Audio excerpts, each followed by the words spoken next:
జై Durga Sai auto union కార్మిక సోదరుల తరపున ఆంధ్రప్రదేశ్ ఆటో యూనియన్ కార్మికుల సోదరుల తరపున ఆంధ్రప్రదేశ్లో ప్రభుత్వం కొనసాగుతున్నటువంటి కూటమి ప్రభుత్వ నాయకులకు మా యొక్క విజ్ఞప్తి ఏమీ లేదండి.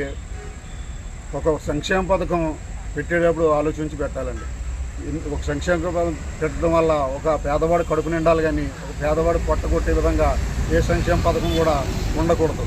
అది మీరు పెద్దలు ఆలోచించి నిర్ణయం తీసుకున్నారో లేకపోతే ఏ విధంగా నిర్ణయం తీసుకున్నారో అయితే మాకు మాత్రం తెలియదు. కానండి ఈరోజు చాలామంది ఆటో కార్మిక సోదరులు రేపొద్దున 15 తర్వాత పిల్లలను చదివించుకోలేక ఉన్నటువంటి ఈ పాటికే వ్యాపారాలు లేక రోడ్డు మీద ప్రొద్దున పెడితే సాయంత్రానికి కూడా సీరియల్లో ట్రిప్ కూడా పడక ఆవేదంతో వాళ్ళు ఇంటి కిరాయిలు కట్టుకోలేక, ఆటో కిస్తీలు కట్టుకోలేక, ఆటో మరమ్మతులు చేసుకోలేక, రికార్డు ఫోర్స్లో పెట్టుకోలేక ఎన్నో ఇబ్బందులు పడుతూ చిన్న చిన్న సిటీల దగ్గర